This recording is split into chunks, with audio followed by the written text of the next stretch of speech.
E aí, galera, tá evoluindo? Tudo certo? Aqui quem fala é o Rafael. E no vídeo de hoje, a gente vai aprender como planejar a sua aposentadoria sem depender do INSS. Você confiaria todo o seu futuro financeiro a um sistema que você não controla? Hoje eu vou te mostrar como planejar a sua aposentadoria sem depender do INSS. Se você está começando a investir ou já investe, mas não tem um plano claro de aposentadoria, esse vídeo é para você. A gente vai simplificar o processo em passos objetivos. E no fim, você vai sair com um plano prático, uma planilha de apoio e um livro para aprofundar o seu conhecimento. Vamos construir a sua independência em 6 passos: a renda-alvo, o montante necessário, estratégia de carteira, os aportes automáticos, a eficiência fiscal de custos e um plano de renda na aposentadoria. O primeiro passo vai ser definir a sua renda-alvo. Comece pela vida que você quer. Quanto por mês em valores de hoje vai garantir o seu padrão de vida? Por exemplo, R$ 8.000 por mês. Segundo, a gente vai ter que ajustar esse valor pela inflação. Se faltam 30 anos e a inflação média for 4% ao ano, a sua renda-alvo futura deve considerar esse poder de compra. E terceiro, deve incluir uma margem de segurança, de 10 a 20%. As incertezas existem e é melhor sobrar no final do que faltar. Sem meta de renda, você navega sem um mapa para se aposentar. O segundo passo vai ser calcular o valor necessário para sua aposentadoria. A gente vai usar uma taxa de retirada anual bem conservadora, de 3 a 4%, como guia inicial. Você pode ajustar isso ao seu contexto. Como fórmulas úteis aqui, a gente vai utilizar um montante alvo aproximado, que vai ser a renda anual desejada, dividido pela taxa de retirada. Por exemplo, se você tem uma renda alvo de R$ 8.000 por mês, significa que ela é uma renda de R$ 96.000 por ano. Com os 13,5 de retirada, a gente vai ter então 96.000 dividido pelos 13,5. Ou seja, a gente precisaria de 2,74 milhões em termos reais, ou seja, corrigidos pela inflação, para a nossa aposentadoria. Se você quiser a renda por tempo definido, você pode usar a fórmula de valor presente de uma anuidade, né? No geral, como a gente está falando de aposentadoria, a gente vai querer que essa nossa retirada possa se perpetuar. E o terceiro passo vai ser o quê? O plano de acumulação. Agora que a gente já sabe quanto que a gente vai precisar no futuro, a gente tem que saber quanto que a gente vai investir por mês. Para isso, a gente consegue usar a fórmula do valor futuro de aportes mensais. Vai ser o quê? O valor futuro vão ser os nossos aportes mensais, multiplicados por 1 mais o retorno, elevado no número de meses que a gente tem até a nossa aposentadoria, menos 1 dividido pelo retorno real. Então vamos fazer um exemplo hipotético aqui para ilustrar como é que ficariam esses cálculos. Você tem 30 anos de idade e um horizonte de 30 anos para fazer os seus aportes antes de se aposentar. A gente vai assumir um retorno real de 4% ao ano, ao mês, apenas para esse cálculo aí. E a gente tem como meta aproximada o valor que a gente calculou antes, os 2,7, mais uma reserva de segurança ali, uma taxinha de segurança. Então, a gente vai considerar entre 2,7 a 3 milhões de reais em poder de compra de hoje, né? E aí vamos fazer uma simulação para ver quanto a gente acumularia com alguns aportes diferentes. Por seu caso, você pega a planilha que eu vou disponibilizar, você vai ajustando esse valor Q até que ele te leve perto da sua meta.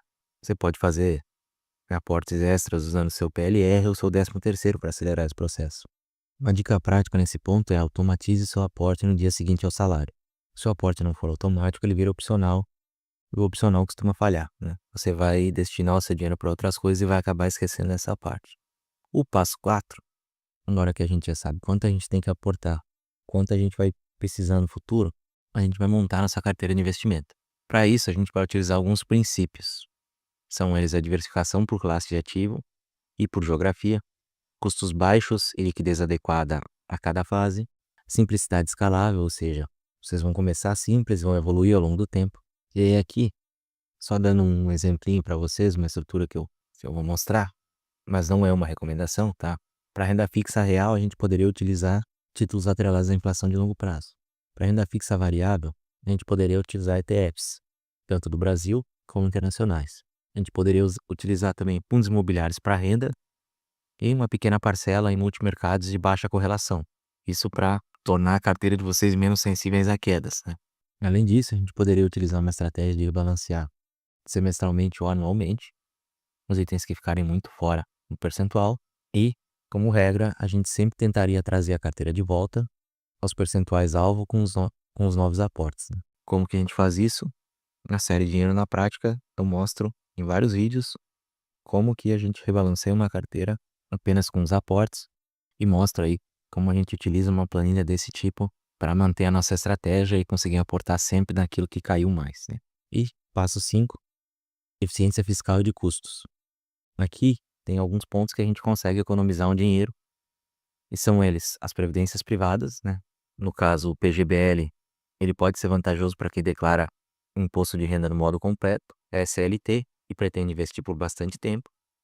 O VGBL, ele é uma alternativa para quando não existe esse benefício da dedução do imposto de renda, porém, no longo prazo, ele também tem uma vantagem fiscal, já que, passado o período de 10 anos, esse investimento em VGBL, ele possui uma alíquota de imposto de renda de 10% apenas para os rendimentos, o que é menor do que qualquer outro investimento que você vai fazer, com exceção aí dos dividendos que não são tributados hoje em dia. Além disso, a gente poderia investir por ETFs, que são ativos com uma taxa de administração geralmente bem baixa, que você consegue se expor a bastante ativos de maneira rápida e barata, sem taxa de performance, né?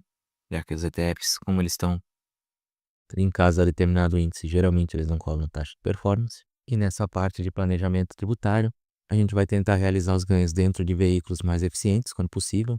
Um exemplo disso, quando for vender ações, vender abaixo do limite para pagar imposto de renda sobre o lucro, que seria R$ 20.000 por mês. Então, se você fizer a venda até R$ 20.000, esse lucro não é tributado.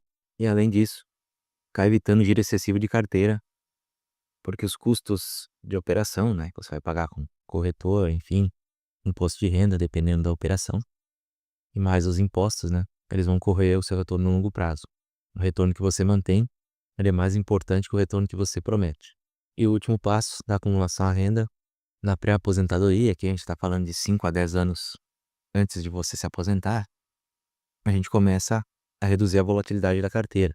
Já começa a não fazer mais tanto sentido você ter muitos ativos de risco que vão oscilar mais para uma carteira de aposentadoria que você já está praticamente chegando no objetivo final. A partir dali você já não precisa construir mais tanto risco, você já não quer mais tanta volatilidade. Então, para isso, a gente pode construir um colchão de liquidez ali que a gente chama, que seria o equivalente a uns 2 a 3 anos de despesa em ativos de baixo risco.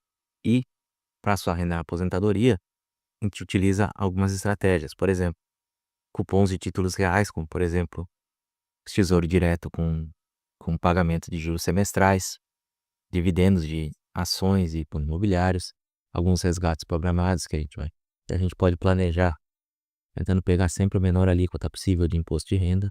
E o interessante é que à medida que o tempo passa, a gente pode fazer os ajustes nos nossos cálculos pela inflação do ano e revisar a nossa taxa de retirada conforme as metas, conforme a nossa situação de vida atual. E aqui, para finalizar o vídeo e deixar ele um pouco mais didático, vamos fazer aqui um caso hipotético. Por exemplo, a Luciana tem 30 anos e tem uma renda-alvo de R$ 8.000 por mês. O montante-alvo que ela vai precisar, aproximado, né, um montante real, ou seja, descontada a inflação com o poder de compra de hoje, seria de 2,7 a 3 milhões, com retiradas de 3% a 13,5%. Né? O aporte mensal dela vai ser entre R$ 1.500 e R$ 2.000 para aproximar essa meta em 30 anos, assumindo um retorno real de 4% ao ano. Esse retorno real ele é apenas educativo, a gente está considerando ele bem baixo para justamente ser o mais conservador possível aqui nessa estimativa. E aí, digamos que para ela, a gente faça uma alocação de 60% em renda fixa, 30% em ETFs, 10% em FIIs. E anualmente a gente faz esse rebalanceamento. E aí no plano de transição, 10 anos antes dela se aposentar, a gente começa a reduzir esse risco, vai formando ali de 24 a 36 meses de despesas em ativos conservadores. Esse é um exemplo do que poderia ser feito. São apenas números didáticos, você vai personalizar esse estudinho aí conforme a sua renda, conforme o seu horizonte de tempo para investir, a sua tolerância ao risco e conforme as vantagens tributárias que você for encontrando. Né? Por fim, alguns lembretes. Quanto à inflação, o ideal é priorizar ativos que acompanhem o custo de vida no longo prazo, ou seja, renda fixa atrelada à inflação, ações que consigam repassar o custo inflacionário com os serviços que elas prestam, fundos imobiliários que possuem contratos atrelados à inflação, ou IGPM, enfim, coisas desse tipo. Aí você sabe que os seus rendimentos, o seu patrimônio, ele vai ir acompanhando as correções da inflação ao longo do tempo. Além disso, na parte comportamental, é importante que depois que você definir, você foque nesse plano aí por um bom tempo e não se deixe levar por manchetes e notícias sensacionalistas de jornal. Podem ver que todo ano, quando a bolsa começa a cair, o que mais a gente vê é manchete dizendo que é hora de sair da bolsa. E quando a bolsa começa a subir, dispara, ou o Bitcoin dispara, ou qualquer outro ativo dispara, começam a sair diversas reportagens dizendo que é a hora de entrar e participar da festa. Sendo que nesses dois casos, geralmente acontece o oposto. Se você seguir o que eles dizem, você acaba entrando na máxima e saindo na mínima, sempre perdendo dinheiro, além de ficar girando a carteira, gerar custo de corretagem, gerar imposto de renda, enfim. Fora isso, é bom que anualmente você revise suas metas, revise sua capacidade de aporte, os custos de vida que você vai ter no futuro e a sua alocação, se ela está dentro do seu perfil de risco. Vai atualizando seu plano de renda se os seus objetivos mudarem. Recapitulando então, nosso processo aqui, a gente vai definir a renda-alvo, calcular o montante necessário para se aposentar, construir uma carteira, aportar, otimizar essa parte de impostos e custos no que a gente puder e planejar a fase de renda. Então, o próximo passo, vou deixar aí uma planilha gratuita de aposentadoria para você ajustar com os seus números hoje. Um livro recomendado, na descrição aqui, é o livro A Psicologia Financeira do Morgan Housel, tá? Esse livro é muito interessante porque ele vai mostrar como o nosso lado emocional implica nos nossos investimentos. É algo muito importante que muita gente despreza.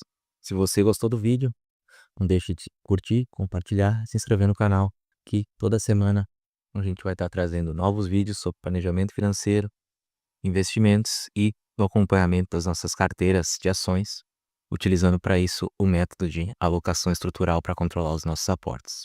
Valeu e até a próxima.